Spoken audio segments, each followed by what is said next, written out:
नारायणं नमस्कृत्य नरं चैव नरोत्तमं देवी सरस्वतीं व्यासं ततो जयमुदीरयेत्। व्यासाय विष्णुरूपाय सुगतातं तपोनिधिं नमो वै ब्रह्मनिधये वासिष्ठाय नमो नमः। परम प्रेम स्वरूप परम कारुण्य देव स्वरूप प्रातः स्मरणीय श्री सद्गुरुदेव के चरणों में वंदन और नमन। भगवान श्री पशुपतिनाथ एवं श्री भूतेश्वर के चरणों में स्मरण करते हुए उपस्थित समस्त दिव्य समस्त मुनि ऋषि और समस्त दिव्य देवगण एवं समस्त शिवगण को बारंबार नमन। दिव्य आत्मस्वरूप सत्संग प्रेमी हमारी प्रिय, जैसे जैसे समय अर्थात मुहूर्त चला जाता है वैसे वैसे भगवान की विवाह का समय निकटतर होता है और जब कन्यादान और पाणी ग्रहण का समय आता है तो उस समय सब लोग शुभ समय समझ करके शुभ समय जान करके देवी गिरिजा देवी पार्वती के कन्या ग्रहण के रूप में भगवान शंकर के हाथ में देने की समय हुआ। तो कन्यादान स्थियताम चाद्य शैलनाथोक्त्या। अब उस कन्यादान के इसी बाधा में किस प्रकार के बाधा उत्पन्न न हो और उसका विचार करके समस्त देवगण ब्रह्मा विष्णु आदि समस्त दिव्य देवगण के स्वरूप उसमें भगवान के हाथ में कन्या का प्रदान करे। इसलिए इस प्रकार समस्त सुहृदों की और देवताओं की वचन को सुनकर के विधि से प्रेरित होकर के शास्त्र विधि से हिमालय ने भगवान शंकर को अपनी कन्या का दान करते हैं। तो इमाम कन्या तुभ्यमे हम ददामि परमेश्वर भार्यार्थम परिगृह्णस्व प्रसीद सकलेश्वर। हिमालय कह रहे हैं कि हे परमेश्वर, मैं अपनी कन्या आपको दे रहा हूं और आप इसको अपने भार्या के रूप में ग्रहण करें और इसी से आप प्रसन्न हो जाइए। तो यहाँ मंत्र का उसमें उच्चारण किया जाता है कन्यादान के समय कि तस्मै रुद्राय महते इदम रुद्रमन्यवः इतोत इषवे नमः बाहुभ्याम उतते नमः इत्यादि मंत्र है। तो उसमें फिर स्वस्ति वाचन होता है। तो उसमें स्वस्ति न इंद्रो बृहस्रवाः स्वस्ति नः पूषा विश्ववेदाः स्वस्ति नस्तार्क्ष्यरिष्टनेमिः स्वस्ति नो बृहस्पतिर्दधातु। फिर उसका भूदान होगा। फिर दान प्रक्रिया से कन्यादान में उसके साथ दक्षिणा प्रदत्त।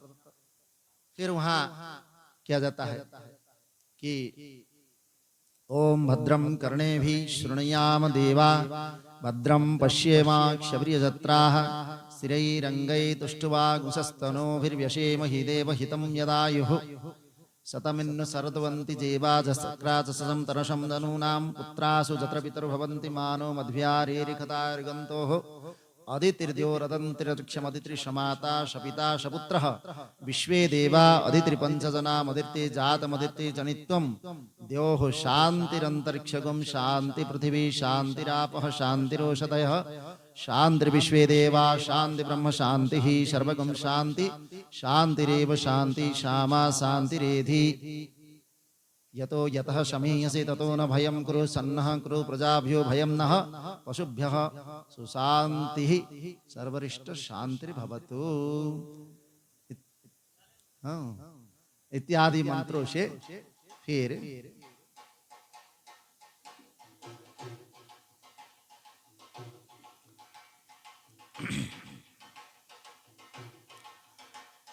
तो अब हमारे भगवान की बारात लेके आ रहे हैं और उनका स्वागत करना है। तो आसरे तो यहाँ दोनों भगवान शिव और पार्वती के स्वरूप में उनका विवाह के जो महोत्सव है उसमें हम सब में सम्मिलित होंगे। तो हम सब मिलकर के उनका स्वागत करेंगे।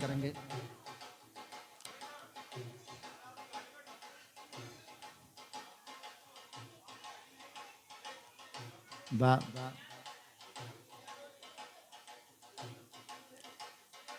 ओम शिवाय ओम नमः शिवाय ओम नमः शिवाय ओम नमः शिवाय हर हर भोले नमः शिवाय नमः शिवाय ओम नमः शिवाय हर हर भोले नमः शिवाय नमः शिवाय ओम नमः शिवाय हर हर भोले नमः शिवाय नमः शिवाय ओम नमः शिवाय हर हर भोले नमः शिवाय नमः शिवाय ओम नमः शिवाय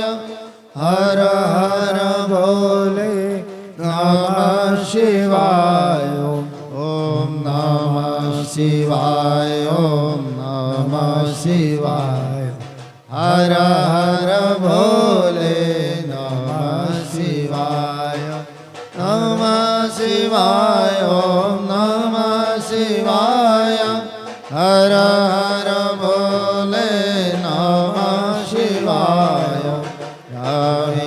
शिवाय ओम नमः शिवाय नमः शिवाय ओम नमः शिवाय हर हर भोले नमः शिवाय हर हर भोले नमः शिवाय हर हर भोले नमः शिवाय हर हर भोले नमः शिवाय हर हर भोले नमः शिवाय हर हर भोले नमः शिवाय हर हर भोले नमः शिवाय हर हर भोले नमः शिवाय हर हर भोले नमः शिवाय नमः शिवाय ओम नमः शिवाय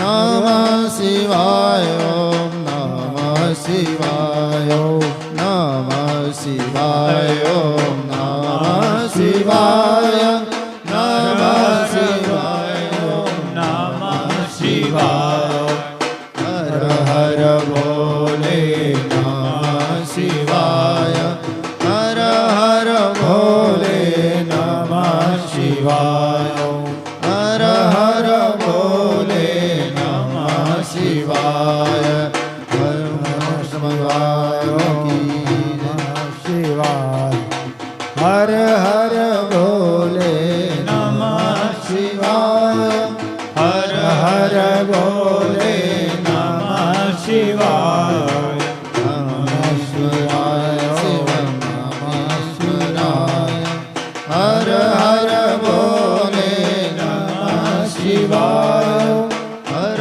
हर भोले नमः शिवाय हर हर भोले नमः शिवाय हर हर भोले नमः शिवाय हर हर भोले नमः शिवाय ओम नमः शिवाय ओम नमः शिवाय नमः शिवाय ओम नमः शिवाय हर हर भोले नमः शिवाय हर हर भोले नमः शिवाय हर हर भोले नमः शिवाय हर हर भोले नमः शिवाय बोलो भोले शंकर भगवान की जय श्री पार्वती महामाया की जय।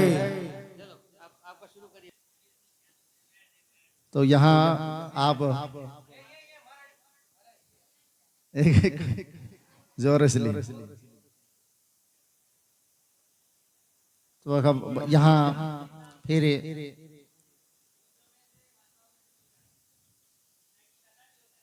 हिमालय के जो हिमालय महाराज आकर के फिरे स्वयं भगवान के हाथ में कन्यादान करते हैं और कन्यादान के अनंतर उस समय आनंददायक महान उत्सव होने लगा।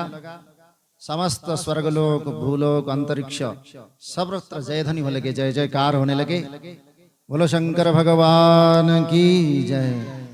तो जयकार और नमः शब्द से समस्त निर्वचनाएं गूंजने लगी, अप्सराएं नाचने लगी करने के बाद आप चले और हिमालय के नगर के जो भी लोग थे वो भी आनंद का अनुभव करने लगे। महान उत्सव परम मंगल गान गाने लगा। भगवान समस्त विष्णु ब्रह्मा जी इंद्रादि देवता सभी मुनिगण जो है हर्षित होने लगे। उसके बाद जो भी बंधु वर्ग थे वो भी भक्ति पूर्वक भगवान की पार्वती को पूजन करके भगवान शिव जी को विधि विधान से अनेक प्रकार के उत्तम द्रव्य प्रदान करते हैं।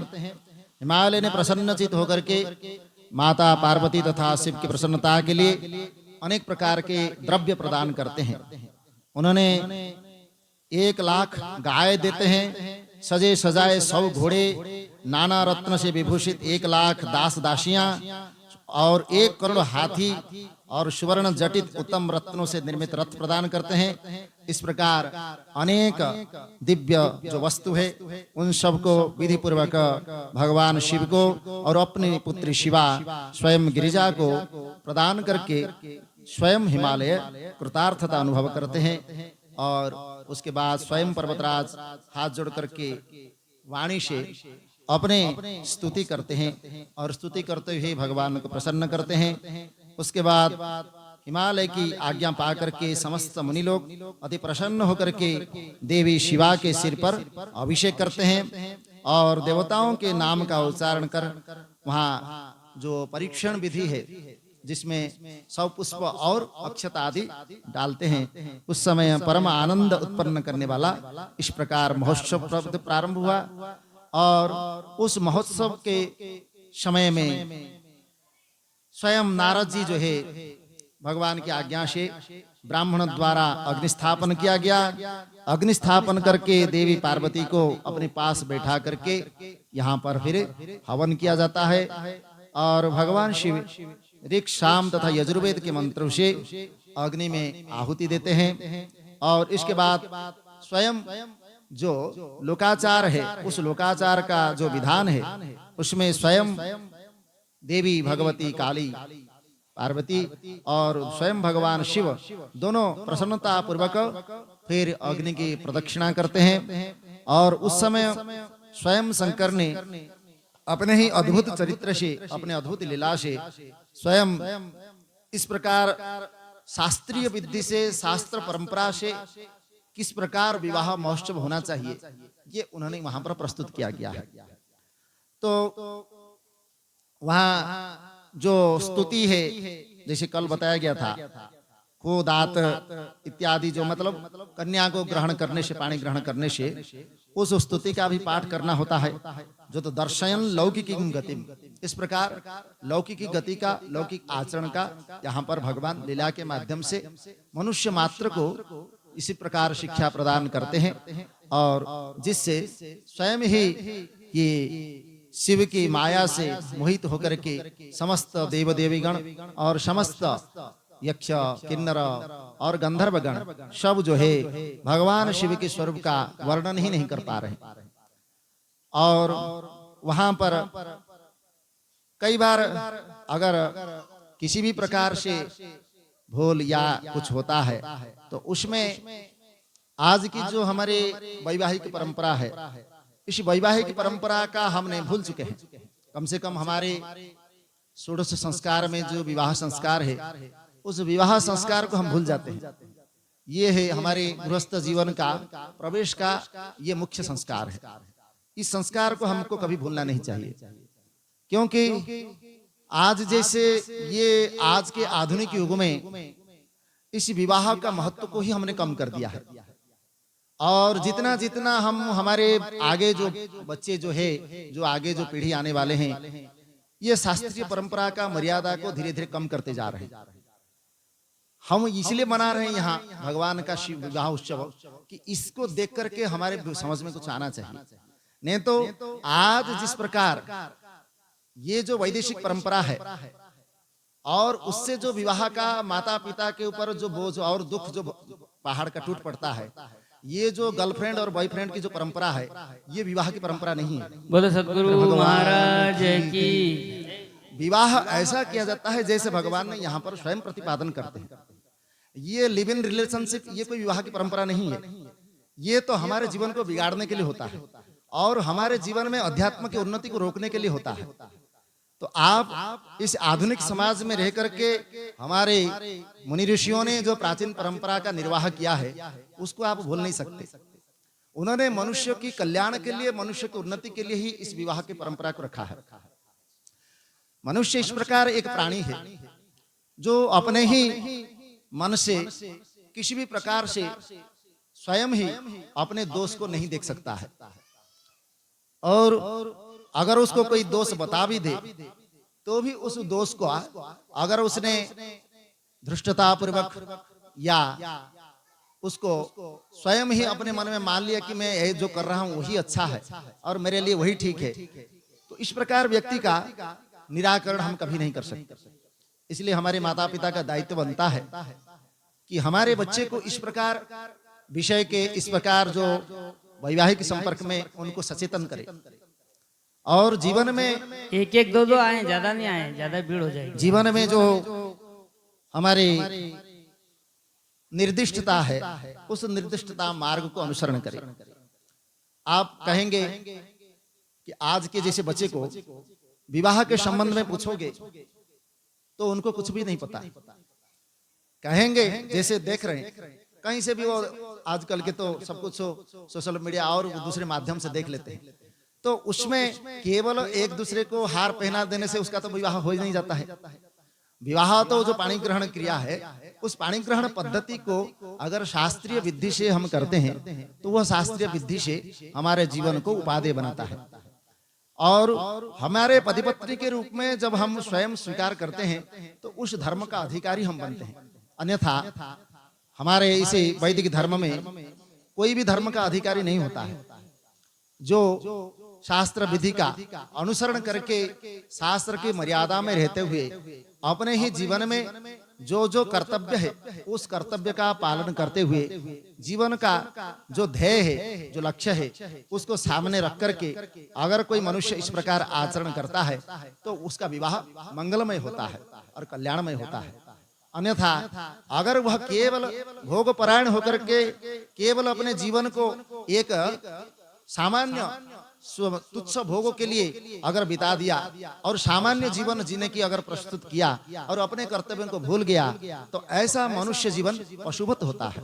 इस प्रकार हमारे जीवन में हमको स्वयं विवेक करना है कि हम एक मानव बनना है या एक पशु बनना है। तो पशु अगर बनेंगे तो उनके लिए कोई उपदेश नहीं है, अगर मनुष्य बनेंगे तो उनके लिए शास्त्र है, उनके लिए उपदेश है, उनके लिए मार्ग है, उनके लिए अनेक प्रकार के धर्म है और उस धर्म का विवेक भी है। इसलिए ये विवाह उत्सव हमारे लिए जितना मंगलमय है उतना कल्याणकारक भी है। और हम विवाह उत्सव इसलिए मनाते हैं कि संसार में एक मनुष्य अपने पत्नी को लेकर के जो प्रवेश करता है तो उसका अनेक प्रकार के दायित्व निभाना होता है। अब उसको ये बोध किया जाता है कि आप अब इस प्रजापत्य यज्ञ में प्रस्तुत हो चुके, मतलब आगे शामिल हो चुके हैं। इस प्रजापत्य यज्ञ में जब शामिल होते हैं तो आपका धर्म, कर्म और अनेक प्रकार के कर्तव्य बोध करने का समय आ गया है। तो ये केवल विवाह हमारे केवल एक मौज मस्ती के लिए या केवल भोग प्राधान्यता के लिए नहीं होता है। ये तो हमारा जीवन के एक ऐसा अंग है जो मनुष्य कभी भी हम सोचते हैं कि मैं तो संसारी हूँ, मैं तो इस प्रकार हूँ, मैं तो एक घर वाला हूँ, मैं तो परिवार वाला हूँ, मैं कैसे भगवान का भक्ति करूंगा। भक्ति तो यहीं से प्रारंभ होता है। अब सोचेंगे कि ये जितने भी यहाँ बड़े बड़े महापुरुष हुए हैं, बड़े बड़े हमारे महात्मा हुए हैं, यहां तक कि भगवान की अवतार लेते हैं, तो वह कहां पर लेते हैं? कहां पर लेते हैं? अरे भाई कहां पर लेते हैं बताओ। हाँ ओम। नहीं, भगवान या जो भी महापुरुष आते हैं कि आकाश से उतर करके आते हैं? आकाश से तो उतरते नहीं है। तो किसी ना किसी घर में जन्म लेते हैं। तो किसी का किसके घर में जन्म लेते हैं, मतलब वहां पति पत्नी होते हैं कि नहीं? तो पति पत्नी विवाह किया बिना ऐसे ही होते हैं कि ना पति विवाह करते हैं? विवाह करते हैं। विवाहित होते हैं। तो विवाह करने के बाद जिस घर में एक महात्मा, एक महापुरुष का जन्म होता है, तो घर धन्य हुआ कि नहीं? जी। तो वो कैसे हुआ? कि हमारी ही धर्म का पालन करने से, हमारी भक्ति का आचरण करने से, हम ही भगवत शरणागति होने से हमारे घर में इस प्रकार महापुरुषों का आगमन हुआ। बोलो सदगुरु महाराज की जय। तो इसलिए ये विवाह हमारे जीवन का एक अंग है। ये मत समझो कि जो हमने विवाह नहीं किया तो बड़ा अच्छा किया। कई आजकल के लोग सोचते हैं कि विवाह करके बहुत लोग पछता रहे। कोई कह रहा है अरे मैं तो विवाह करके बड़ी गलती कर दी। कोई कह रहा है अरे विवाह तो मेरे लिए उचित ही नहीं था। कोई कह रहा है अरे ये कहां से ला करके मैं अपने सिर में ऐसे बैठा लिया। तो कोई कुछ कह रहा है, कोई। तो विवाह को जो है ना बोझ मानना चाहिए, ना किसी प्रकार उसको तिरस्कार करने की कोई बात है, ना उसका कोई व्यर्थ की कथा है। ये तो विवाह हमारे ऐसा अंग है जो हमको ही हमारा रास्ता बताएगा कि आप इस संसार की यात्रा में क्या करना चाहिए। तब आपका जीवन जो है आपके कल्याण के लिए, मंगलमय के लिए और धर्ममय के लिए होता है। इसलिए सुशोभित अर्थात शोभन जिसको मंगलमय जीवन कहते हैं, ऐसे जीवन के लिए आप विवाह को तिरस्कार नहीं करना चाहिए। तो इसलिए यहाँ भगवान स्वयं अपने ही लीला के माध्यम से बताना चाहते हैं कि स्वयं वह देवी पार्वती के साथ रह करके किस प्रकार इस संसार का मंगल करते हैं। आज भी हम जब भगवान का नाम लेते हैं तो क्या लेते हैं? क्या लेते हैं? अरे उमापति महादेव, पार्वतीपति महादेव, सबके मतलब पहले भगवान है। देवी का मतलब अपने देवी के साथ, शक्ति के साथ स्वयं उनका नाम लिया जाता है। लक्ष्मीपति भगवान विष्णु, सचीपति इंद्र, तो सबका जो देवी दैवी शक्ति है, जो देवी शक्ति है, उनको पहले लिया जाता है नाम, फिर बाद में दूसरे का नाम लिया जाता है।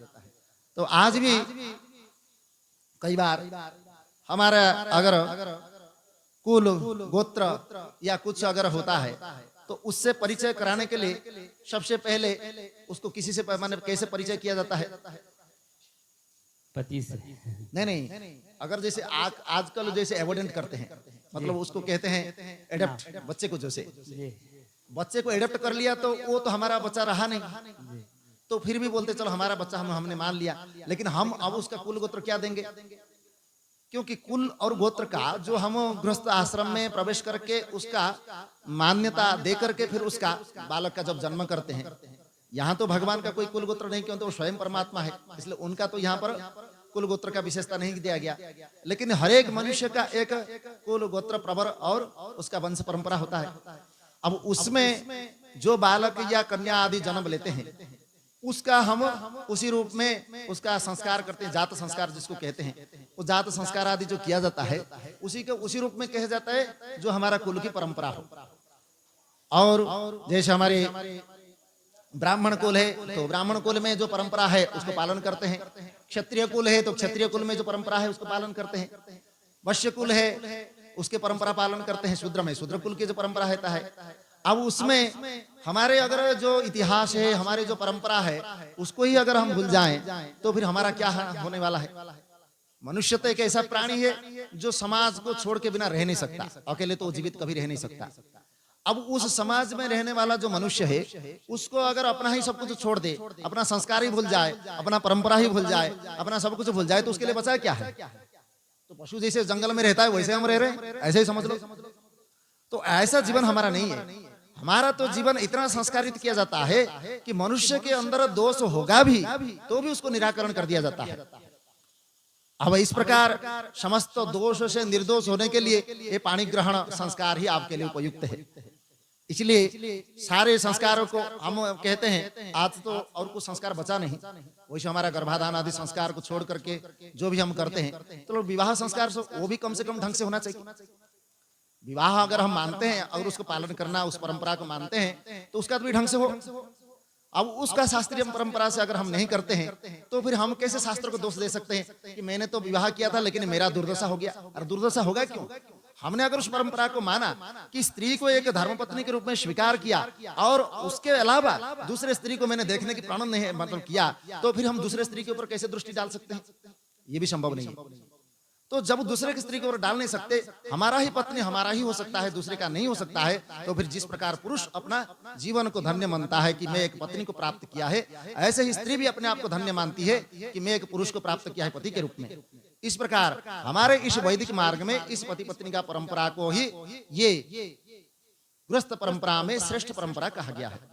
ऐसा नहीं कि किसी को भी हमने पत्नी बना लिया, किसी को भी पति बना लिया, ऐसा नहीं होता है। यहाँ पर तो उस विधि के ही अनुसार हमको ग्रहण करना होता है। अगर ऐसा होता तो फिर भगवान शिव जो है और भी मतलब विवाह कर सकते थे, ऐसा तो नहीं किया उन्होंने। और भगवान विष्णु जो है श्रीहरि लक्ष्मी को छोड़ करके और भी विवाह कर सकते थे, ऐसा तो नहीं किया उन्होंने। तो जो हमारे देव है, जो हमारे जिनको हम अपने ईश्वर स्वरूप मानते हैं, उन्होंने ही हमको समझाया कि आपके जीवन में क्या होना चाहिए। तो भगवान अगर विवाह करके हमको बता सकते हैं कि गृहस्थ जीवन बड़ा श्रेष्ठ है, तो हम अगर जीवन को प्राप्त किया है गृहस्थ जीवन को, तो हम श्रेष्ठ क्यों नहीं हो सकते? इससे पता चलता है कि हम जिस प्रकार विवाह को मानते हैं और जिस प्रकार हमने स्वीकार किया है, उसका स्वरूप वैसा नहीं है। इसलिए विवाह का स्वरूप को समझाने के लिए ही भगवान इस प्रकार लीला करते हैं। इस लीला के माध्यम के आपसे समझना चाहिए। तो इसलिए आज ये हमारे शास्त्र की कथा में या हमारे ये जो उत्सव मनाते हैं, इसी उत्सव के माध्यम से भगवान शिव और जो है पार्वती को बैठा करके हमारे बच्चों को हम समझाते हैं कि इस प्रकार हमारे ये नित्य परंपरा जो है, ये आज से नहीं, सृष्टि के काल से ही ये परंपरा चली आ रही है कि मनु और शत्रुपा ने जिस प्रकार स्वयं ब्रह्मा जी ने उनका विवाह कराया और उनका पाणी ग्रहण करा करके उनको स्वयं इस सृष्टि के परंपरा को पालने की आज्ञा दी, उसी प्रकार उसी परंपरा में जो आचार्य होते हैं और आचार्य के साथ जिसका हम उस ब्रह्मा के रूप में वर्णन करते हैं, उस ब्रह्मा के साथ वह आज्ञा देते हैं कि आपको पति पत्नी को क्या करना चाहिए, और उससे वो मंत्र का उच्चारण करते हुए आपको प्रतिज्ञा करवाते हैं। तो उससे आप अन्यथा कैसे ले सकते हैं? ये भी नहीं है। इसलिए शास्त्रीय परंपरा में जो नियम है उसको पालन अवश्य होना चाहिए। और हम केवल आज जैसे मंच बना लेते हैं और मंच बना करके वहां हम जैसे ला करके वहां ये जो सोफा आदि सेट बना लेते हैं, जो उसका सिंहासन बना लेते हैं और दुल्हा दुल्हे को बैठा देते हैं और उसमें सब ला करके हम वहां पर जो कुछ उनको देना है भेंट आदि दे देते हैं और उनको माला आदि डाल दिया, तो उसका तो यहाँ पर तो भगवान कह रहे हैं स्वयं उन्होंने उस अग्नि की परिक्रमा की, जिस अग्नि को साक्षी रख करके उन्होंने अनेक प्रकार के वेद मंत्रों से हवन किया, उस अग्नि को साक्षी रख करके प्रदक्षिणा करके स्वयं उनको पत्नी के रूप में स्वीकार करते हैं। अब उस समय जब अग्नि की प्रदक्षिणा होती है, तो आप अगर विवाह के विषय में जानते हैं, हम तो इतना नहीं जानते हैं, तो उस समय क्या होता है, पत्नी जो है पहले आगे जाती है, मतलब परिक्रमा करते समय अग्नि की, तो पत्नी आगे जाती है और वर जो होता है, कन्या पहले होता है, वर पीछे होता है उसका। ऐसा क्यों बताओ? जब परिक्रमा करते देखा है कि नहीं आप लोगों ने? ना किया है कि नहीं? तो ऐसा जैसे आश्चर्य से देख रहे हैं आप, ऐसा ही होता है जी। ये तो हमारी सामान्य बात है। तो उसमें ऐसा जब होता है तो पहले उसके पत्नी को क्यों रखा गया? उसमें पहले तद ब्रह्म तद वितम, मतलब जो ब्रह्म स्वरूप है उन दोनों में धर्म को आगे किया जाता है। और धर्म को इसलिए आगे किया जाता है कि धर्मो रक्षति रक्षिता। अगर आप अपने आप को इस संसार की ज्वाला से बचना चाहते हो तो धर्म को पहले सामने रखना होता है। और धर्म पत्नी के रूप में वह धर्म के साक्षी है। आप कुछ भी धर्म कर्म आचरण करते हैं तो पत्नी आपका साक्षी है, और वह जब तक वह धर्म कार्य में सम्मिलित नहीं होता, मतलब पत्नी जब तक उस कार्य में सम्मिलित नहीं हो जाता है, उस धर्म का फल आपको नहीं मिल सकता। इसीलिए धर्म को पहले सामने रख करके उनके पीछे हमको गमन करना होता है। तब अग्नि को साक्षी रख करके बताते हैं कि इस प्रकार हम अपने जीवन में हमेशा प्राप्त रहेंगे, अर्थात मैं धर्म को हमेशा सामने रख करके मैं अपने जीवन को कृतार्थ बनाऊंगा। इस प्रकार कह करके ही विवाह किया जाता है, तब वो परिक्रमा किया जाता है।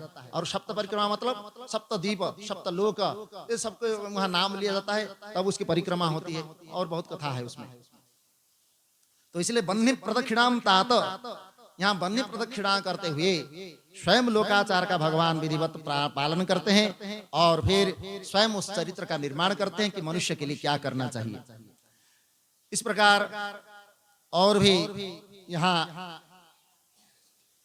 प्रदक्षिणा हुआ, फिर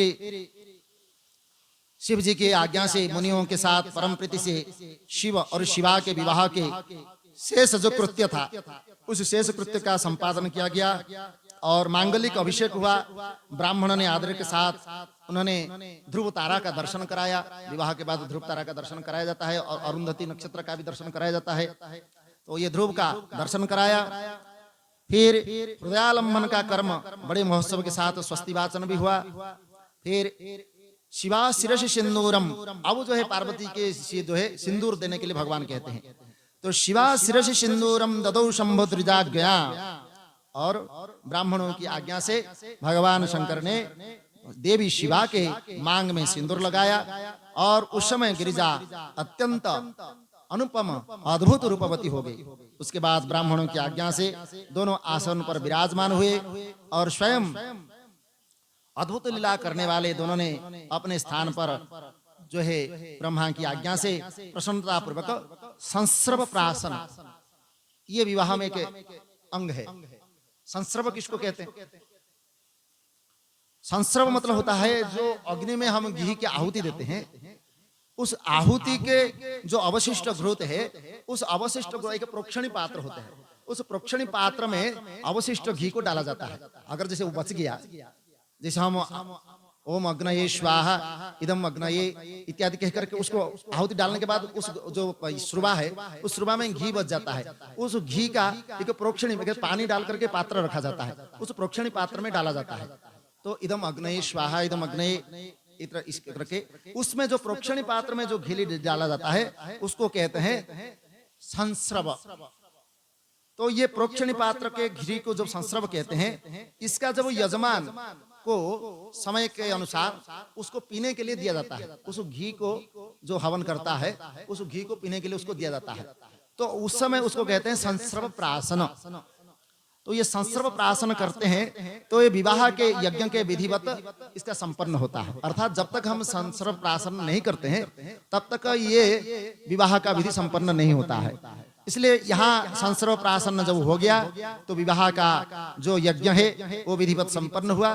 तब लोककृता ब्रह्मा को, यहाँ पर जो आचार्य ब्रह्मा होते हैं उनको फिर एक पूर्ण पात्र होता है, उस पूर्ण पात्र में आपको कुछ भी रख करके दान करना होता है। तो कोई भी हो, सुवर्ण हो या अर्ण हो, कुछ भी रख करके ऐसे पात्र में भर करके उसमें दक्षिणा आदि दे करके दान करना होता है। तो जो आचार्य ब्रह्मा होते हैं उनको ब्राह्मण को दान करना होता है। तो आचार्य को विधि पूर्वक गोदान दिया गया और ब्रह्मा जी को पूर्ण पात्र का दान किया गया और अनेक प्रकार के मंगल द्रव्य भी प्रदान किया गया और महादान उन्हें भी बड़े प्रेम से दिया गया। इसलिए हम विवाह में, आज के जो विवाह हम देखते हैं उसमें हम दूसरे के अतिथियों का तो बड़ा ध्यान रखते हैं, मतलब हमारे घर में कौन आ रहा है कौन जा रहा है, हमारे जितने कितने बंधु वर्ग है क्या है उसका तो बड़ा ध्यान रखते हैं। लेकिन जो ब्राह्मण आया है उसको कोई पूछता ही नहीं और उसकी तरफ कोई देखता भी नहीं। तो इसका मतलब हमारा शास्त्रीय विधि से कर रहे हैं, वो ब्राह्मण जब तक हमारे घर में है तो अग्नि देवता हमारा घर की रक्षा करता है। अगर ब्राह्मण का तिरस्कार हुआ तो अग्नि देवता रुष्ट हो जाते हैं, क्योंकि वह ब्राह्मण जो है अग्नि का इष्ट है, मतलब ब्राह्मण देवता का अग्नि इष्ट है। अगर हम ब्राह्मण का अपमान किया तो अग्नि देवता हमारे पर रुष्ट हो जाते हैं और हमारी संपत्ति को हरण कर लेते हैं और हमारे घर में अनेक प्रकार के विद्रोह शुरू हो जाता है। तो इसीलिए ब्राह्मण को उसका सत्कार किए बिना कभी उसको विदाई नहीं करना होता है। इसलिए उसको जो भी उसका जो दक्षिणा है, जो दान है, उसको करके फिर उसका विदाई करना होता है। इसलिए भगवान यहाँ बता रहे हैं कि इस प्रकार विधि पूर्वक गोदान और समंगल प्रदान करके और जितने महादान है वो बड़े प्रेम से देना चाहिए। ऐसा नहीं कि बड़े कंजूसी होकर के बड़े कष्ट से उसको दे रहे हैं। अरे भाई तुमने इतना जब लाखों रुपया खर्च कर दिया तो ब्राह्मण को कोई 1000, 2000, 4000 की 10,000 कितना दे दिया तो इसके क्या फर्क पड़ गया? और वो दान आपने जो दिया है उसका फल भी आपको मिलने वाला है। ऐसा नहीं है कि आपने दे दिया तो उसका नहीं मिलने वाला है। वो कोई चोरी करके तो आपका ले नहीं रहे, वो तो अपना कर्म का आचरण करके विधिवत आपका विवाह संपन्न करा करके उसका जो फल उसको प्राप्त हुआ। और वो जो आपको आशीर्वाद देता है वो ब्राह्मण के रूप में, वो मंगलमय आशीर्वाद देता है। आपका तो कोई अमंगल भी नहीं चाहता है, तो उस ब्राह्मण का हम तिरस्कार क्यों करें? तो इसीलिए कई बार होता है जल्दी जल्दी पंडित जी से फटाफट करो, बस काम निपटाओ जल्दी। अरे भाई जो काम अच्छे से करना चाहिए, ये जो विधान है विवाह का, इसको ढंग से करना चाहिए, क्योंकि यही तो हमारे लिए मंगलमय है। बाकी तो आवश्यक नहीं करेंगे तो भी चलेगा, ठीक है। हमारा बाप जो है इसलिए कहते हैं ये दोनों एक साथ नहीं किया जाता। इसलिए पहले जैसे यहाँ भी करेंगे भगवान, पहले विवाह संपन्न पूरा विधि विधान से किया जाता है, बाद में जो भोजन का आदि प्रबंध किया जाता है। यहाँ भी यही कर रहे हैं भगवान। अभी पहले ये विधि विधान से विवाह संपन्न होता है, बाद में सभी देवी देवताओं का जो भोजन का प्रबंध है वो बाद में कर रहे हैं। तो आप इससे समझ लो। तो इसलिए हरि मर्यात देवाश्च मुनश्चा परेखिलाः गिरि मामंत्र सुमृत्या स्वस्थानम परिदुतमः। इस प्रकार वहां पर विवाह जब होने लगा तो चराचर जीव हृदय से अत्यंत प्रसन्न हुए, जोर जोर से जय ध्वनि होने लगी, सबके मंगल ध्वनि होने लगा। देवता मुनिगण सब जो है हिमालय से आज्ञा लेकर के प्रसन्नता पूर्वक अपने अपने निवास स्थान में जाने लगे।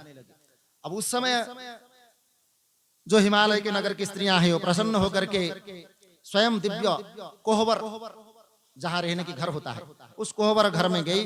वहां पर वो स्त्रियां आदर के साथ लौकिक आचार मतलब विवाह के बाद भी जो आचार आदि व्यवहार जो होता है उस व्यवहार करने लगी। उसके बाद उन सब ने लोगों का कल्याण करने वाले शिव और शिवा को महादिव्य दिव्य स्थान में ले गए और हिमालय के नगर की स्त्रियां समीप में जाकर के मंगल कर्म करके दंपति को घर में ले गए और जय जयकार करके जो उनका ग्रंथि बंधा गया था हस्त ग्रंथि, उस हस्त ग्रंथि को फिर यहाँ पर खोलते हैं। तब खोलने लगे और उस समय कटाक्ष करते हुए मंद मंद हंस रही रोमांचित, मतलब ऐसा उत्सव मन रहा था जैसे सारा ही संसार सारा ही जगत वहीं पर आकर के एकत्रित हो चुका है। इसलिए वे श्रेष्ठ स्त्रियां वास गृह में प्रवेश करते ही वहां पर भगवान के स्वरूप को देख करके कई बार मोहित हो जाती है। और उस समय 16 जो दिव्य नारी है वो दिव्य नारी बड़े आदर के साथ भगवान को देखने के लिए आते हैं। कौन है वो दिव्य नारी? तो यहाँ पर उनका नाम लिया जा रहा है। सरस्वती, लक्ष्मी, सावित्री, जाह्नवी, अदिति, सची, लोपामुद्रा, अरुंधति, अहल्या, तुलसी, स्वाहा, रोहिणी, वसुंधरा और शतरूपा, संज्ञा और रति, ये देव स्त्रियां हैं। तो पहले सरस्वती आते हैं। अब वो कहते हैं कि अब सब जो है जैसे दूल्हा और दुल्हन को कुछ ना कुछ तो आकर के बोलते ही रहते हैं, हमारे जैसी परंपरा है। तो अपने घर की जो स्त्रियां होती है वो दूल्हा दुल्हन के पास जाकर के कुछ ना कुछ बोलती है। तो यहाँ पर भी नए जो नववधू है और जो नई जो वर है वो वरवधू को बताते हैं। तो सरस्वती पहले बोलते हैं कि इनके चंद्रमा के समान आवा भाले प्रिय मुख को प्रसन्नता देख करके आप संताप को त्याग दीजिए। मतलब सती के विरह के बाद आपको जो दुख हो रहा था अब पार्वती जी को पा करके आप उस दुख को छोड़ दो, ऐसा कह रही है। और लक्ष्मी जी जाती है, फिर लक्ष्मी जी कहती है कि आप लज्जा का त्याग करके अपने जो है वक्ष स्थल में इसको आप धारण करो और जो आप सती के बिना बिना प्राण के जैसे हो गए थे, निष्प्राण हो गए थे, अब आपको इसमें कोई लज्जा नहीं करनी चाहिए। इस प्रकार सावित्री भी कहती है।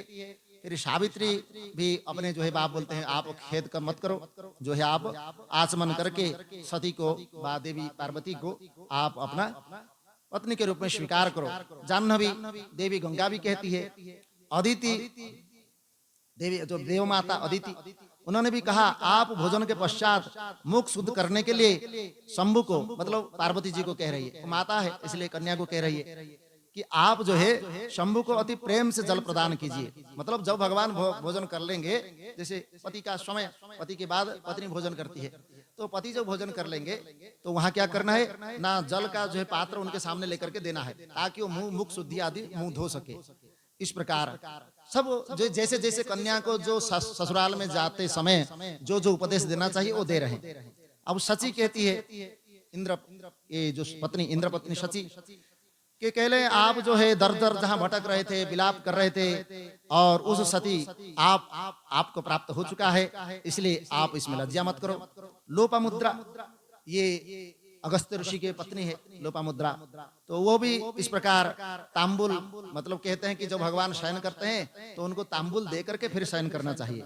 अरुंधति वो भी जो वशिष्ठ जी की पत्नी है, वो भी कहते हैं कि आप मैना जो है आपके निमित्त पार्वती को देना नहीं चाहती थी, किंतु मेरे बहुत समझाने पर पार्वती को देना स्वीकार किया, इसलिए आप पार्वती को ग्रहण करो। इस प्रकार यहाँ अहल्या भी कहती है और तुलसी जी भी वो भी कहती है कि पूर्व काल में तुमने आपने सत्य का त्याग किया, फिर बाद में कामदेव को जलाया, अब आपने पार्वती को प्राप्त करने के लिए हिमालय के घर में वशिष्ठ जी को भेजा, इसलिए आपको तो पार्वती जो है एक रत्न के तुल्य प्राप्त हुआ। अब इसमें रोहिणी भी कहती है फिर वसुंधरा देवी पृथ्वी भी कहती है, और उसके बाद शतरूपा मनु जो पत्नी शतरूपा उन्होंने भी कहते हैं कि भूख से तड़पता हुआ व्यक्ति जब वो दिव्य सुख का भोग किए बिना संतुष्ट नहीं होता, इसलिए हे शंभु जिससे स्त्री को संतुष्टि हो आपको वही करना चाहिए। फिर ब्रह्मा जी कहते हैं संज्ञा ये जो है सूर्य की पत्नी है, तो तूर्णम प्रथापय प्रीत्या वो भी वही बात कह रही है कि आप जो है पति का ध्यान रखना किस प्रकार है। और स्त्रीणाम तद्वचनम श्रुत्वा ताउवाच शिव स्वयं, इस प्रकार देव स्त्रियों का वचन सुन करके भगवान कहते हैं मेरे समीप इस प्रकार के वचन को आप लोग न बोले, आप सब पतिव्रताएं एवं जगत की माता है, फिर पुत्र के विषय में इस प्रकार चपलता क्यों, अर्थात इस प्रकार चंचलता से आप कैसे बोल सकती है। इतने शंकर की बात सुनकर के देव स्त्री भी थोड़ा लज्जित हो जाते हैं।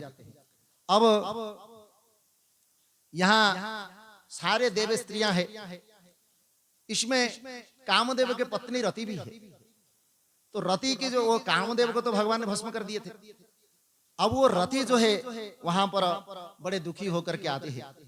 अब कहती है कि देखो आप सब देव स्त्रियां यहाँ खुश है, बड़े आनंद है, सबके पति सबके साथ है, लेकिन मेरी पति जो है मेरे साथ नहीं है, वो मृत मतलब वो जो राख है उस राख को लेकर के वह अपने साथ में चलती थी, भगवान ने जो राख बना दिए थे, तो बोले देखो ये मेरे राख लेकर के मैं जा रहे हूँ। अब सती के इसके दुख को देख करके सारे देव पत्नियां भी बड़े दुखी होने लगी।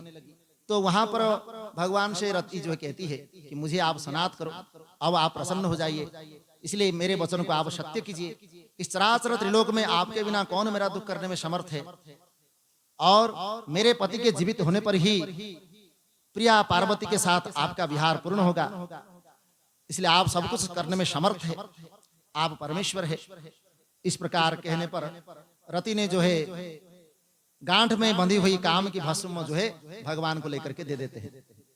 और रति के रुदन को सुनकर के वहां सरस्वती आदि सभी स्त्रियां भी बड़े दीन वचन करने लगी, और भगवान से सब कहते हैं कि कृपा दृष्टि चकारासु करुणा सागर प्रभु, हे करुणा सागर आपकी अगर कृपा दृष्टि हो जाए तो क्या असंभव है, सब कुछ संभव है।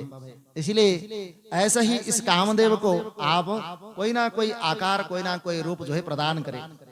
तब भगवान कहते हैं कि प्रसन्नोहम तव स्तुत्या सनारी कश्य चित्तजः, स्त्री सहित तुम्हारी स्तुति से मैं प्रसन्न हूं, अब तुम क्या वर मांगना चाहते हो जो मैं तुमको दे सकता हूं।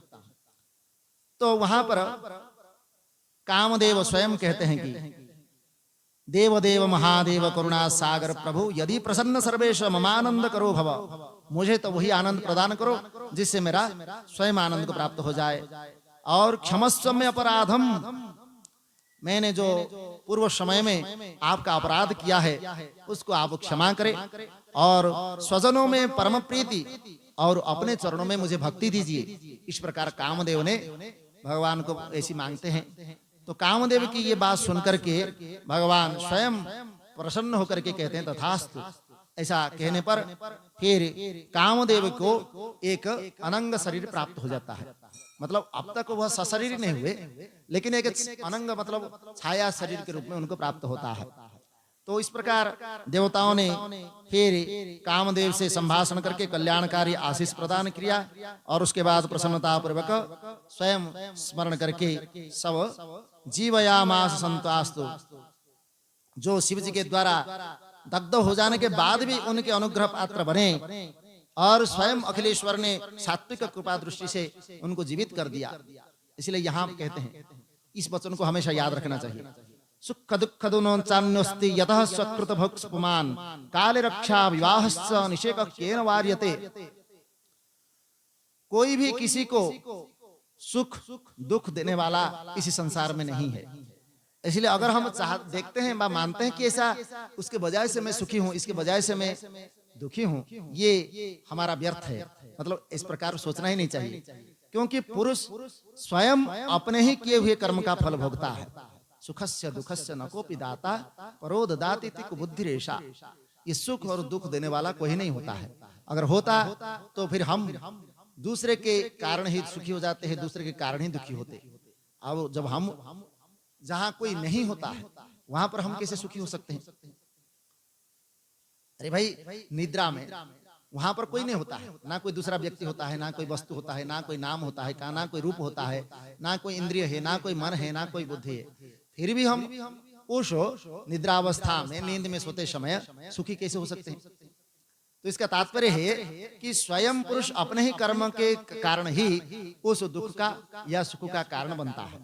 इसलिए समय के आने पर जब आपका समय आ गया तब आपकी रक्षा भी हो सकती है कर्म के अनुसार, और जब समय आएगा तब आपका विवाह भी हो सकता है। ऐसा मन नहीं कि मेरा विवाह नहीं हो रहा है तो मतलब कभी होगा ही नहीं। हाँ, अगर आपके कर्म में विवाह योग है ही नहीं तो आप कितना भी चेष्टा कर ले फिर भी आपका विवाह कभी नहीं होगा। तो इसलिए ये सुख दुख के कारण आप स्वयं है।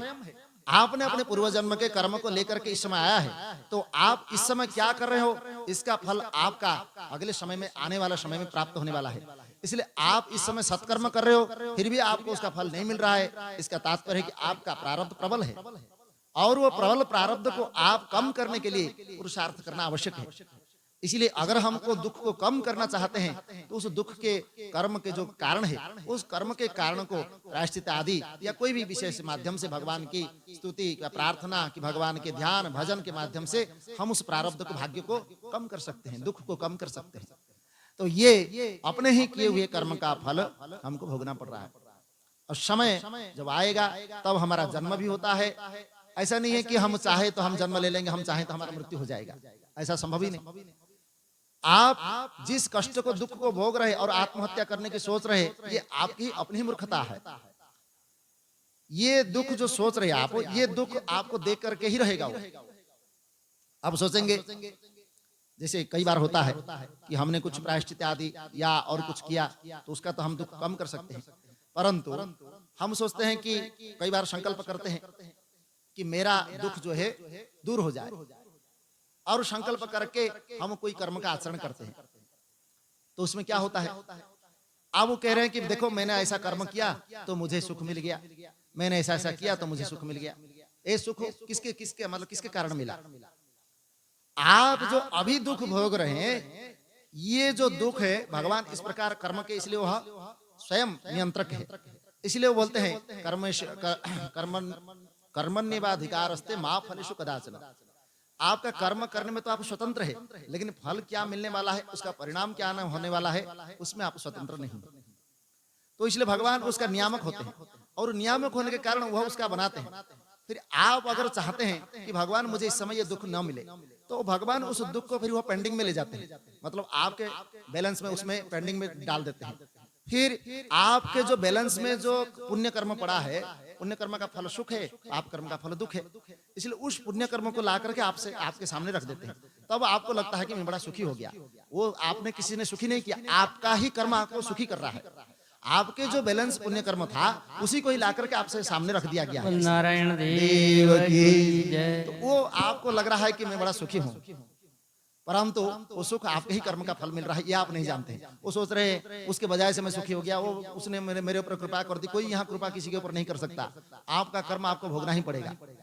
हाँ, उस कृपा के फल स्वरूप जैसे भगवान की कृपा हुई, तो भगवान तो स्वयं कहते हैं अगर मैं किसके ऊपर कृपा करता हूँ तो मैं उसका जो प्रिय चीज है, जो प्रिय वस्तु है, उसको पहले हरण कर लेता हूँ। अगर उसको लगता है कि मेरा धन मेरे पास जो है बहुत है, तो मैं उसको धन को ही पहले हरण कर लेता हूँ, अगर मेरा भक्ति वो चाहता है तो। अगर वो सोचता है कि मेरा पत्नी, मेरा पुत्र मेरा प्रिय है, तो पुत्र पत्नी को ही भगवान हरण कर लेते हैं, उसी को ही पहले हटा देते हैं, दूर कर देते हैं, ताकि आप भगवत कृपा के विशेषता को समझे और उसके कृपा के परिणाम स्वरूप आप भक्ति को प्राप्त हो जाए। आप दो नाव में बैठ नहीं सकते, इसलिए आप एक तो संसार के बन के रहे या भगवान के बन के रहे।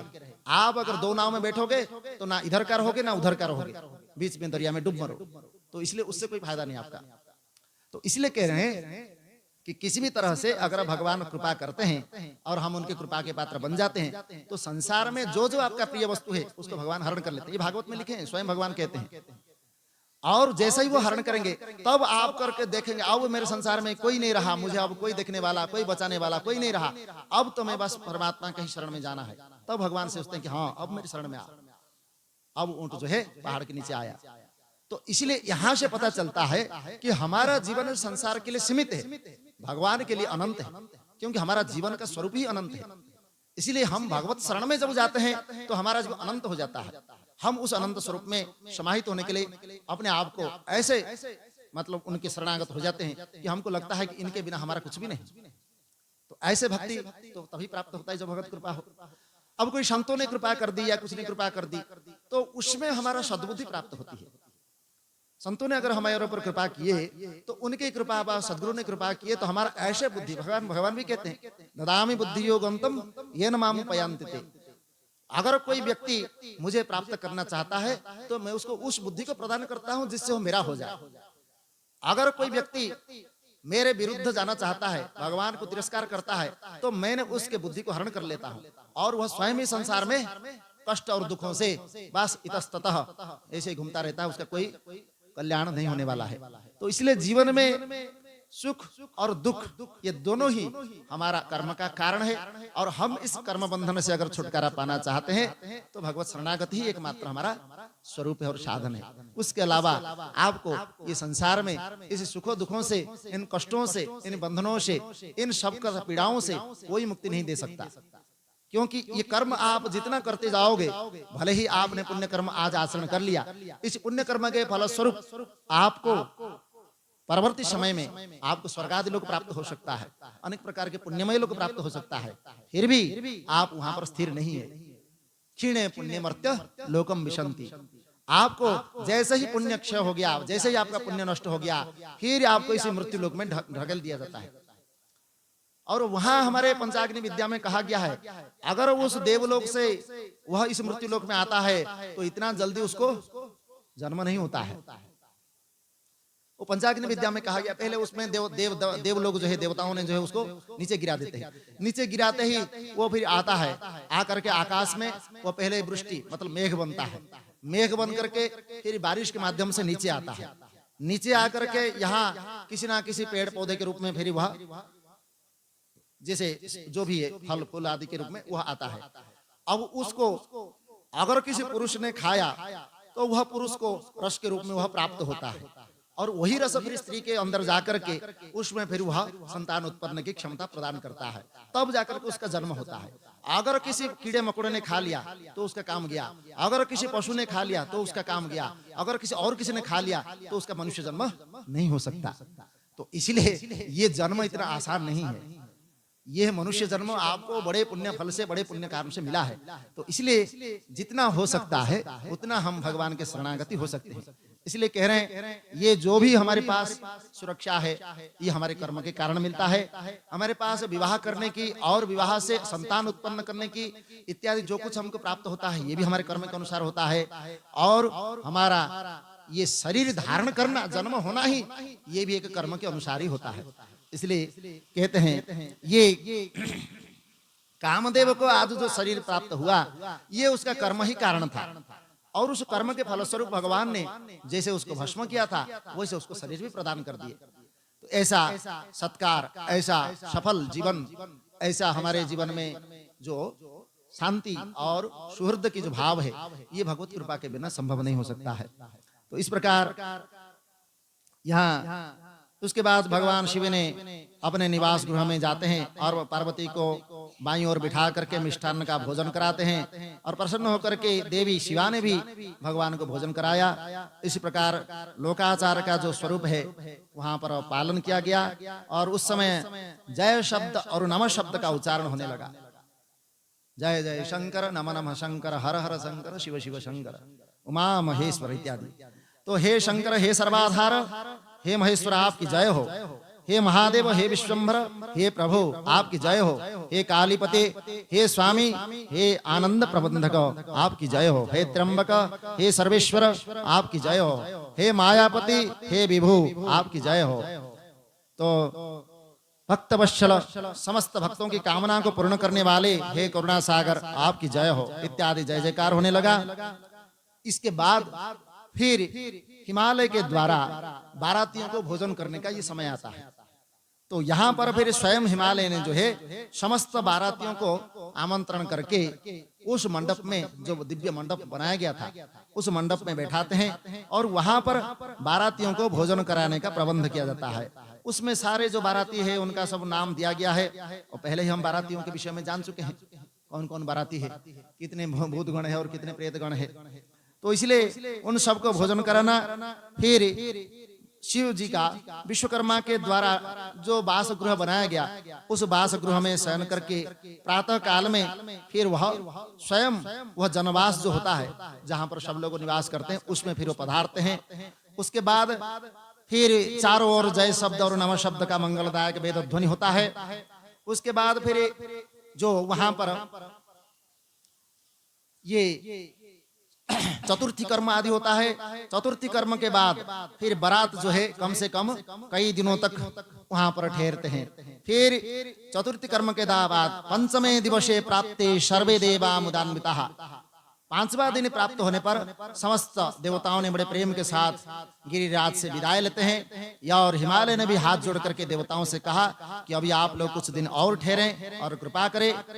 इस प्रकार सबने बड़े स्नेह से और देवताओं को बहुत दिनों तक बड़े आदर के साथ आपने ठहराया। इसलिए जब बहुत दिन हो गए, बीत गए, तब देवताओं ने हिमालय के पास सप्तर्षियों को भेजा, और जब स्वयं सप्तर्षियों ने वहां उनको विधिवत आशीर्वाद प्रदान करते हैं और उनके समझाने से हिमालय ने उसमें स्वीकार कर लिया, तब स्वयं शिव जी विदा होने के लिए देवताओं के सहित हिमालय के घर में गए। और स्वयं मैना कहती है कि हे प्रभु, आप कृपा करके भली भांति इस शिवा का पालन कीजिएगा। जैसे माँ कहती है अपने बेटी के विषय में, तो वही कह रहे हैं कि आप आशुतोष है, अतः पार्वती के कोई भी अगर दोष हो, उस हजार दोषों को आप क्षमा करें।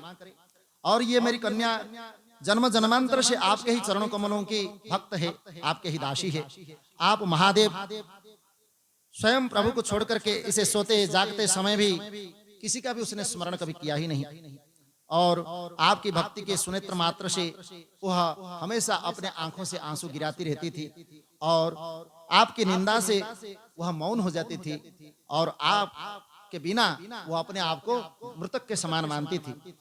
और ऐसा कह करके मैना जो है पुत्री को समर्पित करके जोर जोर से रुदन करते हैं। और फिर हिमालय भी इस प्रकार वहां पर रुदन करते हैं, और तदनंतर सभी देवताओं ने हिमालय के कल्याण की कामना करते हुए प्रभु तथा अपने गणों के साथ मौन होकर के प्रस्थान करते हैं। और कुछ दूर जाकर के देवता हिमालय की पुरी के बाहर बगीचे में भगवान शिव के साथ आनंद पूर्वक वहां ठहरते हैं और प्रतीक्षा करते हैं।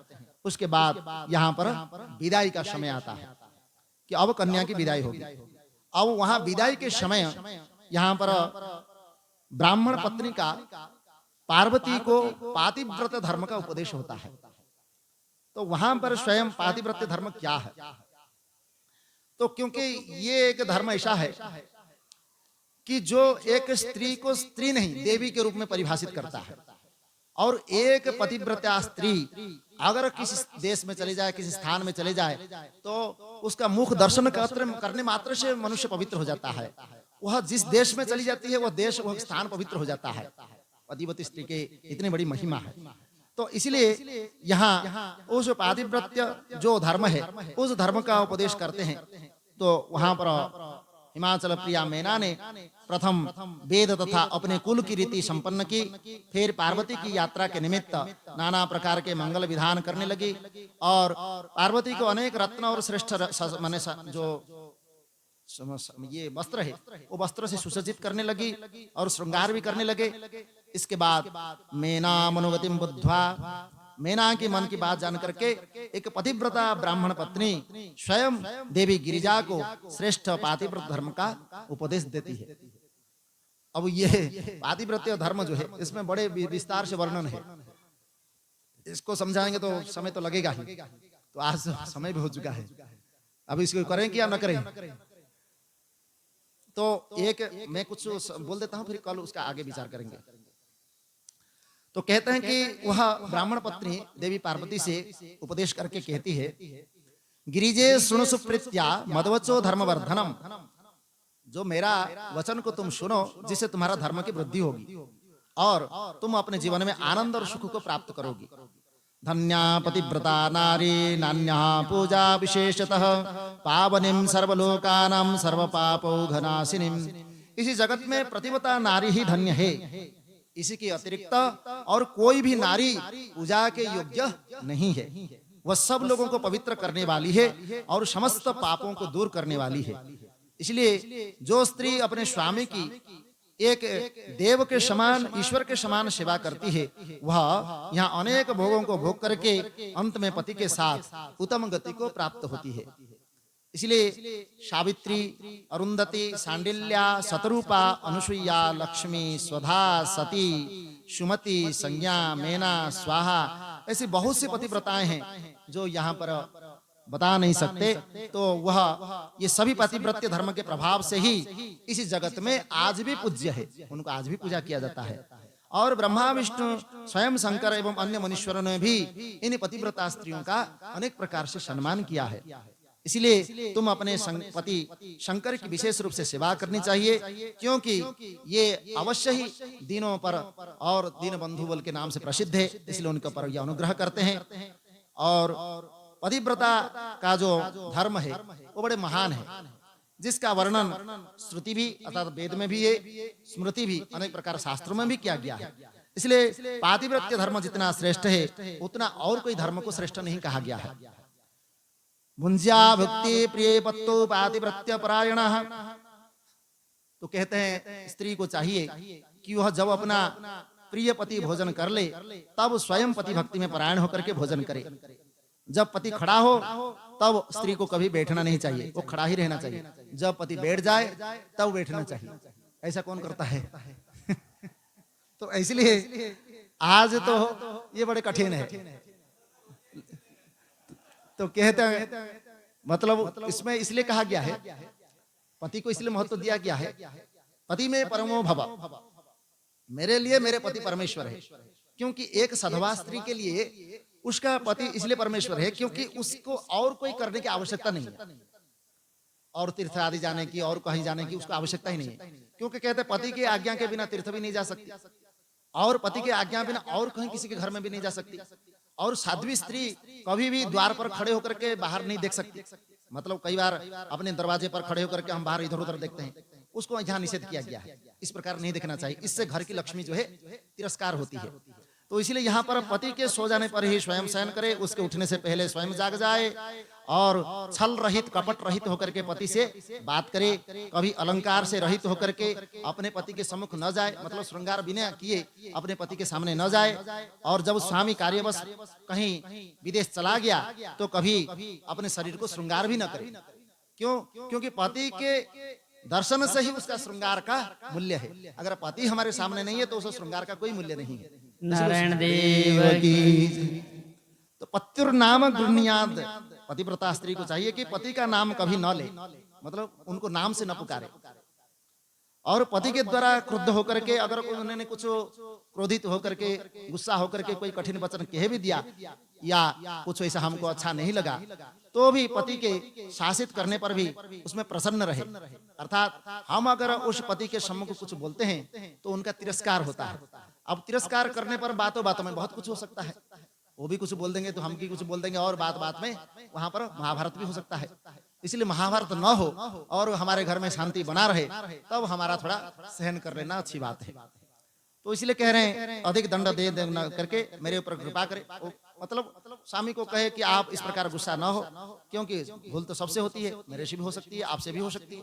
इसलिए आप इस प्रकार अपेक्षाकृत अगर मेरी कोई भूल हो तो आप मुझे क्षमा करें, और अब आगे मैं इस प्रकार भूल नहीं करूंगी। तो इस प्रकार कहने से बात वहीं पर खत्म हो जाती है। तो इसलिए और भी बहुत कथा है, उस कथा का जो है आगे फिर विवेचन करेंगे।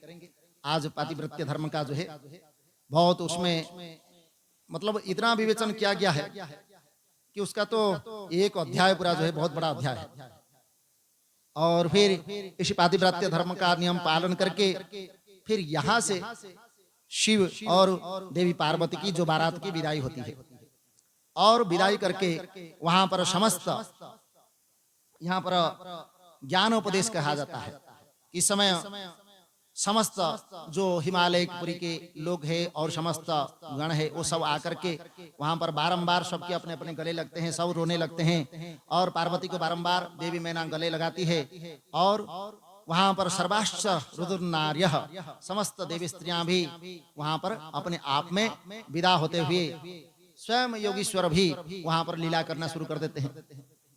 तो इस समय ये स्वयं यहाँ पर बारात का विदाई होता है और बारात का विदाई के साथ फिर इस विवाह का संपन्न होता है। तो इस प्रकार ये भगवान शंकर के ये जो दिव्य परम विवाह है, इस विवाह में जो भी सम्मिलित हुए वो भी कृतकृत्य हुए और जो भी यहाँ पर आकर के अपने जीवन के ये जो कथा है, दिव्य कथा, क्योंकि ये हमारा जीवन को धन्य बनाने वाला है और धन्य बनाने के लिए ये हमको ने जो कुछ यहाँ पर श्रवण करेंगे या किया है, ये भी हमारे जीवन का एक पुण्य कर्म के रूप में प्राप्त हुआ है। इसलिए हम भगवान शिव की इस बारात में और इस विवाह में शामिल होकर के हम अपने जीवन को धन्य किया और भगवान से प्रार्थना है कि आपके ऊपर वह इस प्रकार कृपा बरसाते रहे और आपका जीवन मंगलमय हो, धन्य हो और जीवन में इस प्रकार भगवान शंकर के अनुगामी होकर के भगवान के चरणों में मन लगा करके और देवी पार्वती एवं भगवान शिव शंकर का ध्यान करते हुए उन्हीं को अपना जीवन समर्पित करे। इसी से आपका सब दुख अपने आप में वो हरण कर लेंगे और अपने जीवन को धन्य करके आपको अवश्य अपने कृपा का पात्र बनाएंगे। तो आज भगवान के चरणों में स्मरण करते हुए, उनको नमन करते हुए, वंदन करते हुए देवी शिवा एवं भगवत स्वरूप देव भगवान शंकर को प्रणाम करते हैं, उनको वंदन करते हैं और इस कथा का आज यहाँ पर विराम देते हैं। फिर हमारे पास जो है आगे आरती होगी और फिर उसका विचार होगा। तो आज हम भगवान के थोड़ा सा नाम लेकर के फिर उसका आगे विचार करेंगे। ओम नमः शिवाय, ओम नमः शिवाय, ओम नमः शिवाय, ओम नमः शिवाय, नमः शिवाय, ओम नमः शिवाय, ओम नमः शिवाय, ओम नमः शिवाय, हर हर भोले नमः शिवाय, हर हर भोले नमः शिवाय, हर हर भोले नमः शिवाय, हर हर भोले नमः शिवाय, ओम नमः शिवाय, ओम नमः शिवाय, ओम नमः शिवाय, ओम नमः शिवाय, रामेश्वराय शिव रामेश्वराय, ओम रामेश्वराय शिव रामेश्वराय, हर हर भोले नमः शिवाय, ओम हर हर भोले नमः शिवाय, विश्वेश्वराय शिव विश्वेश्वराय, विश्वेश्वराय शिव विश्वेश्वराय, हर हर भोले नमः शिवाय, ओम हर हर भोले नमः शिवाय, भूतेश्वराय शिव भूतेश्वराय, ओम भूतेश्वराय शिव भूतेश्वराय, हर हर भोले नमः शिवाय, ओम हर हर भोले नमः शिवाय, उमानाथाय प्रभु उमानाथाय, ओम उमानाथाय प्रभु उमानाथाय, हर हर भोले नमः शिवाय, ओम हर हर भोले नमः शिवाय, ओम नमः शिवाय, ओम नमः शिवाय, ओम नमः शिवाय, ओम नमः शिवाय, हर हर भोले नमः शिवाय, ओम हर हर भोले नमः शिवाय, ओम हर हर भोले नमः शिवाय, ओम हर हर भोले नमः शिवाय, बोलो शंकर भगवान की जय। श्री पशुपतिनाथ भगवान की जय। श्री भूतेश्वर महादेव की जय। सद्गुरुदेव भगवान की जय। ओम सर्वे भवन्तु सुखिनः सर्वे सन्तु निरामया सर्वे भद्राणि पश्यन्तु मा कश्चित् दुःखभाग् भवेत् असतो मा सद्गमय तमसो मा ज्योतिर्गमय मृत्योर्मा अमृतं गमय ओम पूर्णमदः पूर्णमिदं पूर्णात् पूर्णमुदच्यते पूर्णस्य पूर्णमादाय पूर्णमेवावशिष्यते ओम शांति शांति शांति। बोलो शंकर भगवान की, अन्नपूर्णा माता की। शिव जय गिरिदास शिव जय गौरीनाथ त्वं पालय नित्यं त्वं पालय शम्भो कृपया जगदीशा। ओम हर हर हर महादेव कैलासे गिरि शिखरे कल्पत तुम विपिने शिव कल्पवतुम विपिने गुंजति मधुकर पूजे गुंजत मधुकर पूंगे गुंजवाले गाने।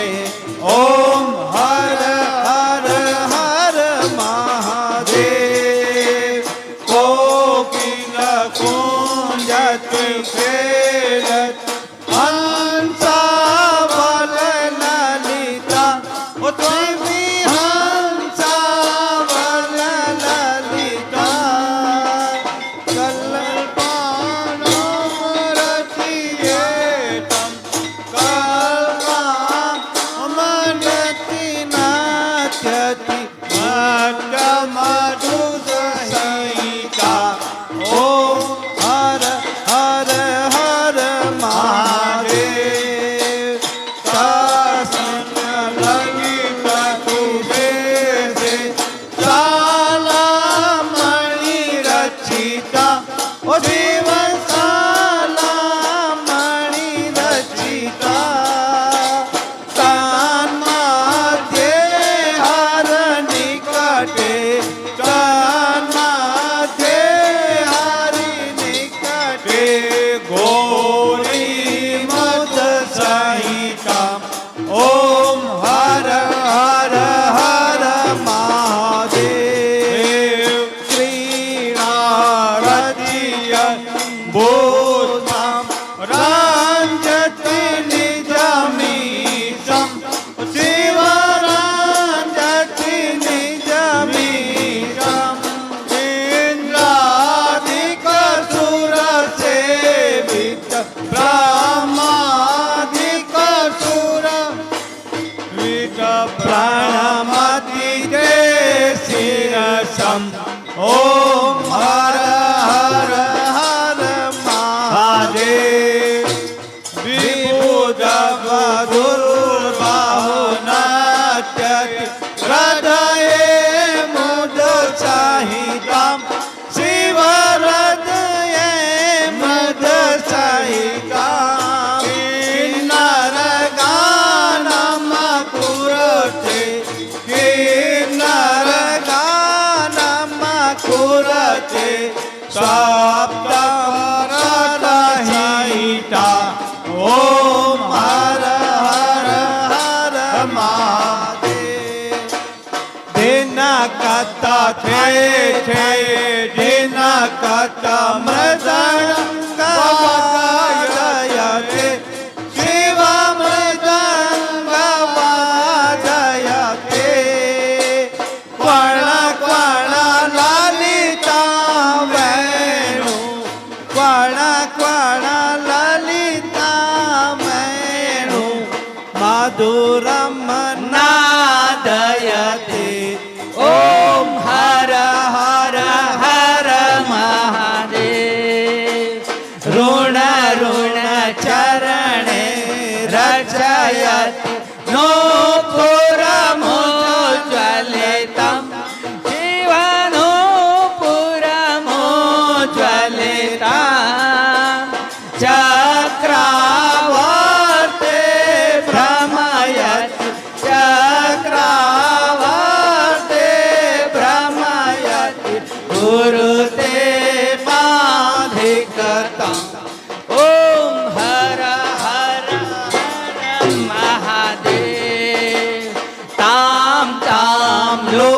चुपतालम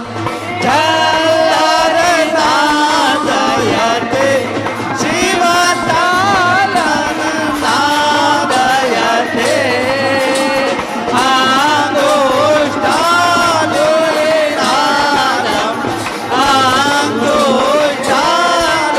आंगुष्ठालुलिनादम लाशकला कुरुते ओम हर हर हर महादेव कर्पूर ज्योति गौरम पंचानन सहितम शिव पंचानन सहितम त्रिनयन शशिधर मौले त्रिनयन विषधर मौले विषधर कंठयुतम ओम हर हर हर महादेव सुंदर जटा कलापम पावकयुत बालम शिव पावक शशिबालम डमरू त्रिशूल पिनाकम डमरू त्रिशूल पिनाकम करधृतन कपालम ओम हर हर हर महादेव शंखनिनादम कृत्वा झल्लरिनादयते शिव झल्लरिनादयते नीराजयते ब्रह्मा नीराजयते विष्णु वेदरितं पठते ओम हर हर हर महादेव व्रतु चरण सरोजम हृदय कमले देवा शिव हृदय कमले देवा अवलोकयति महेशम शिवलोकयति सुरेशम ईशम अभिनत्वा ओम हर हर हर महादेव रुंडे रचयति मालां पात्रपुमुपवेदां शिव पानगमुपवेदां वाम विभागे गिरिजा वाम विभागे गौरी रूपम अतिललितम ओम हर हर हर महादेव सुंदर सकल शरीरे कृत भस्माभरणम शिव कृत भस्माभरणम इति वृषभगवरूपम हर हर शिव शंकर रूपम तातप्रय हरणम हर हर हर महादेव ध्यानम आरति समये हृदये इति कृत्वा शिव हृदये इति कृत्वा रामं त्रिजटानाथं शम्भुं त्रिजटानाथं ईशम् अभिनत्वा ॐ हर हर हर महादेव सङ्गीतमेवं प्रतिदिन पठनं यः कुरुते शिव पठनं यः कुरुते शिव सायो